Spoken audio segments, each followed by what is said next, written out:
మాట్లాడుతున్నా తెలుసా? సముద్రం గురించి తెలుసా? నావ మీద వేట గురించి తెలుసా? ఓటు మీద వేటాడటం గురించి తెలుసా? ఇవాళ ఓటు అడగడానికి వస్తున్నాడు. ఇవాళ ఓటు అడగడానికి వస్తూ ఏం మాట్లాడుతున్నాడో తెలుసా? ఈ ఓఎన్జీసీ డబ్బులు నేనుండగానే కంపెనీ వాళ్ళతో ఒప్పందం కుదుర్చుకున్నానని చెప్పి సన్నాసి కబుర్లు చెప్తున్నాడు. ఒరే బాబు, నువ్వు చేతకాని మనిషివి.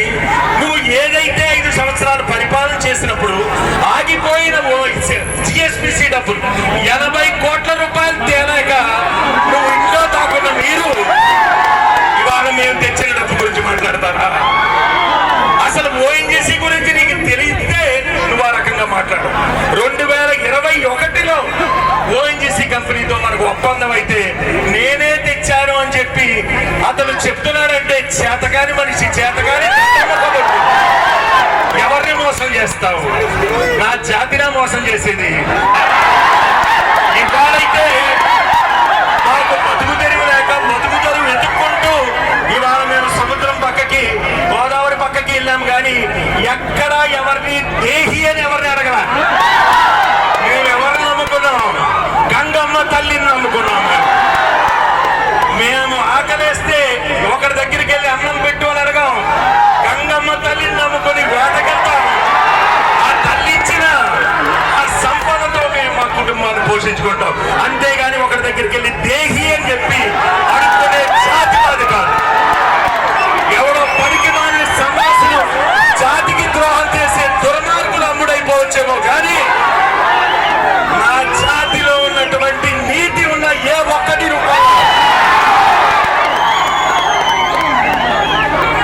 ఈరోజు మీ అందరికీ ఒకటే చెప్తున్నాను. నేను ఈ స్థానంలో ఉన్నంత వరకు మీకు లబ్ధి ఏదో రూపంలో వస్తూనే ఉంటాను.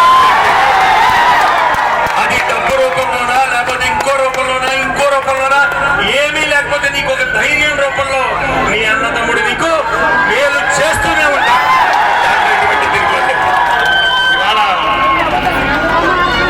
ఈ ఎన్నికలు ఏదైతే వచ్చే సోమవారం, ఈ సోమవారం కాక వచ్చే సోమవారం ఎన్నికలు జరగబోతున్నాయి. ఓటు కొనలేడు, మిమ్మల్ని మార్చలేడు. అతని దగ్గర ఉన్న ఇంకొక మార్గం ఏంటో తెలుసా? ఒకటి, ఓట్లు కొనాలి. కొనే ప్రసక్తి లేదు మన దగ్గర. ఆడు ఓటుకి 1000 ఇస్తాడో, 1500 ఇస్తాడో, ఏమి ఇస్తాడో, నీ బిడ్డ లక్షలు ఇస్తున్నాడు. ఓటు కొనలేడు.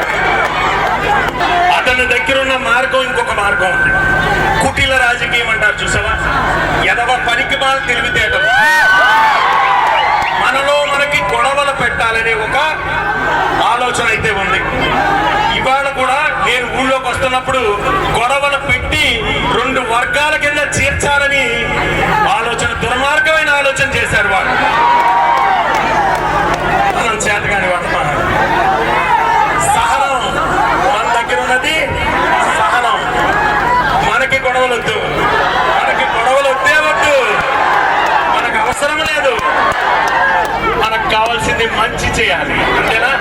10 మందికి మంచి చేయాలి. మనం గొడవలే కావాలి, రాజకీయమే చెయ్యాలి అని అంటే నాకు ఓటు వేయలేని వాళ్ళకి డబ్బు రాదు.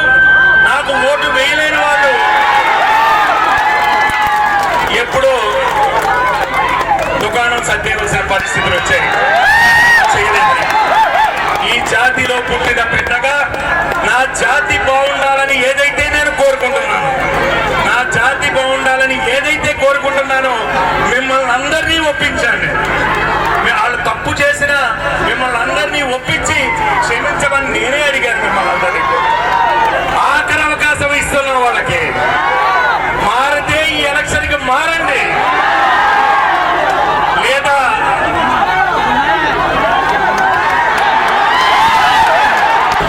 నేను ఇంటింటికి ప్రచారం చేయదలుచుకోవాలి. ఎందుకో తెలుసా? నాకు జన్మనిచ్చిన తల్లి ఊరు తిరిగింది, నా ఇల్లాలు తిరిగింది, నా అక్క చెల్లెమ్మలు తిరిగారు. మీరు చూపించిన అభిమానం, ప్రేమ మా అమ్మ ఇంటికి వచ్చి కన్నీళ్లు పెట్టుకుంది. నా కడుపున నువ్వు పుట్టడం నా వరం రా అని చెప్పి అన్నదండి దాని అర్థం ఏంటో తెలుసా? మీ అందరూ ఏదైతే నా కుటుంబ సభ్యుల పట్ల చూపించిన ప్రేమ అభిమానం, నా తల్లి కన్ని నీళ్లు పెట్టుకుని నన్ను దగ్గరకు హత్తుకుని ఈ జన్మలో నీలాంటి కూడా వచ్చే జన్మలో కూడా నువ్వే నా కడుపు. ఇవాళ కొన్నాడు సతీష్ విజయానికి ఇవాళ మీరందరూ పనిచేయాల్సిన బాధ్యత మీకే చెప్తున్నాను. ఎందుకో తెలుసా? మనం ఏమంటున్నాం, మనకు వ్యతిరేకంగా తిరిగి వాళ్ళ ఇంట్లో కూడా మనకు ఓట్లు అక్క చెల్లెమ్మలు ఉన్నారని అంటారు. మన పార్టీ నాయకులు వెళ్ళారనుకో గొడవలు జరుగుతాయి, అంతేనా? ఆ బాధ్యత ఎవరు తీసుకోవాలి? అక్క చెల్లెమ్మలు తీసుకోవాలి. ఎందుకనంటే ఏదో ఒక వరుస ఉంటుంది నీకు, ఆడపడుచో అక్కో చెల్లో ఏదో వరుస ఉంటుంది, వదినమ్మో వరుస ఉంటుంది. నువ్వు ఒక్కసారి వెళ్ళి వాళ్ళకి జరిగినటువంటి మేలు, పొన్నాడు సతీష్ వల్ల జరిగినటువంటి మేలు ఒక్కసారి